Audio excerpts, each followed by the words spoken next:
Play-by-play. Which takes us into Chapter 9, the Midnight Duel. And if the last chapter was the introduction to Hogwarts antagonist number 1 in Snape, this is just the section of the book where we get all of Harry's worst antagonists in one shot, because this is Malfoy's chapter. And don't forget Quirrell's turban discussion earlier. We're legitimately getting 3 of Harry's biggest foes through the entire series in this one little stretch. All that's missing is a pink toadstool.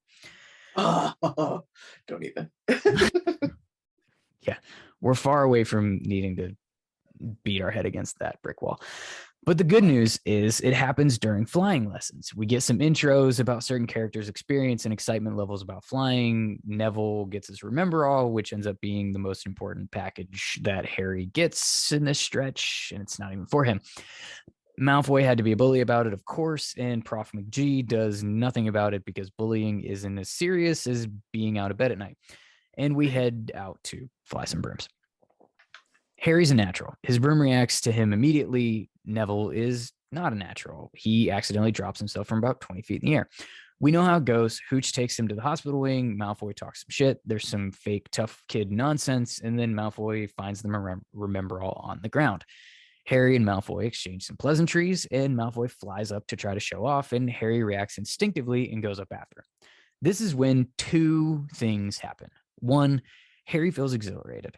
He had no idea how to fly, yet there was nothing he would rather be doing. We get the sense that he's never been a natural at anything until right now. And 2, this is also where Malfoy's tough guy act starts to really waver. He didn't expect Harry to be able to reach him, but he can. And when Harry threatens and reminds him that he doesn't have his bodyguards and Crabbe and Goyle up there in the air, Malfoy realizes he's right. And he's not about that one-on-one life. So he throws the Remember All as far away as he possibly can. Harry dives, catches it, topples gently onto the ground, which we can assume means maybe a little tuck and roll. Did he land on his feet and like run a little bit? Is this the bicycle kick from Goblet of Fire movie that I know you love so much? How do you picture this landing? Because I'd given it no thought until this reread. I picture it's got to be a tuck and roll because that's the only thing that isn't infuriating to me. God, I hate the Goblet of Fire movie so much. That's fair. They should be on little like unicycles when they come down. Oh my balancing God. plates on ridiculous. I don't know. It's not a necessary leg motion, you guys. Like, why are you doing it? It's a circus act, is what it is. Either way, he's elated, and enter Prof. McGee, and that elation just plummets. And one thing I'd forgotten that was really interesting in this reread is Pravati Patil in this chapter. She's the first to stand up to Malfoy about Neville falling, and she defends Harry to Prof. McGee too. She's a low-key real one in this chapter.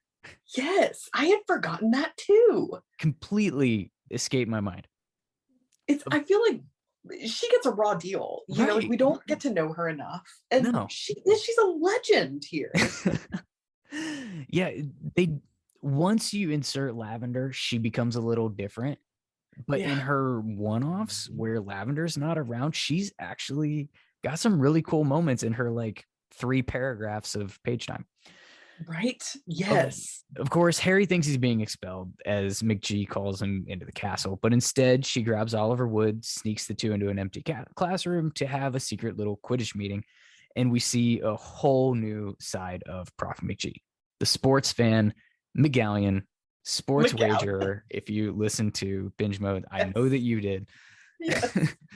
This is, and by the way, everybody brings up the is Wood a cane she was going to use on me thing, so I didn't want to spend a ton of time here, but it's a funny throwaway line. It is. It's so funny. Oh my God. It is. She gets special permission for Harry to be on the team, makes a nice little comment about his father being excellent Quidditch player and that he would be proud. Cue the waterworks for the guys out there whose first, if not only, best friend is their dad. Oh, so sweet. I wrote a song a few years back, similar to Macklemore's Same Love, except almost nobody listened to it and it had 0 commercial success. But one line that still sticks in my head today is, "My dad's my best friend. I'd be lucky to have 2." So I liked this part of the story. That. Oh my God, I love that. Anyway, Ron's freaking out. Harry's the youngest player in a century, perhaps since Dumbledore's first year, which is a super fun Super Carlin's Brothers theory. Where does that land? Have you heard that?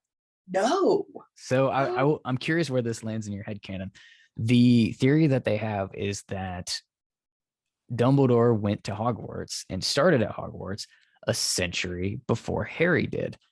And that Harry is actually the youngest House Quidditch player since Dumbledore. Okay.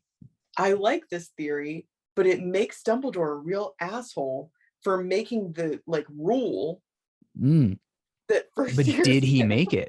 brooms. Did he make the rule? Why do I feel like the first years can't have brooms thing is I feel like it could have been time as headmaster? I don't know if we have it in the canon. I feel like it easily could have been a dip it rule.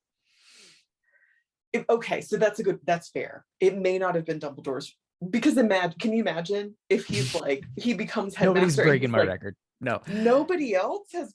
Well, I'm going to ensure nobody else is going to break my record. But the way they stand this up basically is that he won every notable thing and had done pretty much everything that you could do as a first year Hogwarts student to be the most impressive that's ever walked through the school. And that could easily include being on the Quidditch team as an 11-year-old. I mean, if anyone's going to do it, it's Dumbledore. And maybe the rule was in place there and they made a special exception for him because he was so great. I kind of that warms my heart a little bit, because I love the idea of Dumbledore being so close to Harry because he sees a lot of himself in him. I think that's very heartwarming to me. And that my husband is convinced that Dumbledore is his grandfather. Not really, but he just keeps calling him his grandpa. Yep, granddad. So he just will not stop calling him. It's one of my favorite Kevisms.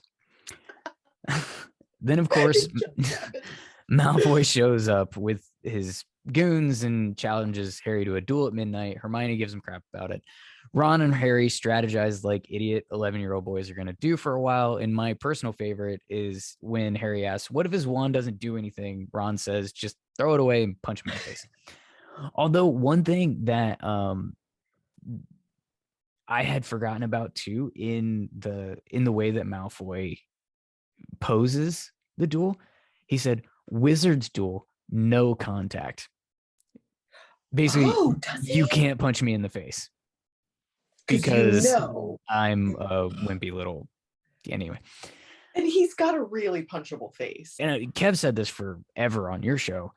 Yeah. Draco is incredibly two-dimensional as a kid, and he's literally just the awful bully for basically until book 6. And even in and as a character, he's the worst until it's too late for him to really do anything about it. And that's I got into a whole social media thing, got yelled at by some Draco lovers. And love Draco. Well, yeah, and it was in the, and we won't go down this tangent yet, but it was in the vein of at what point do you stop blaming his father and upbringing for every single one of his actions that he chose to do?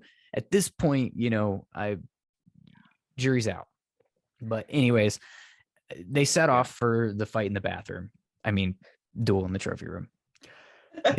They pick up a couple of stragglers along the way. Hermione giving them grief about it the whole way and getting stuck with them. Neville, who never made it into the dorms, was sleeping in the hallway. And of course, the whole thing was a setup. Malfoy wasn't going to show up. He just lured him into the trap, and Filch knew where they were going to be after hours. They all run, make a ton of noise and nonsense as you do. Peeves tries to get them caught, and they end up face to face with Fluffy in their hiding place. The 3-headed giant dog that guards the out of bounds room that will kill them painfully that Dumbledore casually mentioned on the first night. Sure. Yeah, as you do. They survive. They make it back to Gryffindor Tower. We get a couple of iconic Hermione lines about being killed or expelled, and she is the one who noticed the trapdoor that the dog was guarding, and the Easter eggs have all now been planted for the main plot and the climax of our book.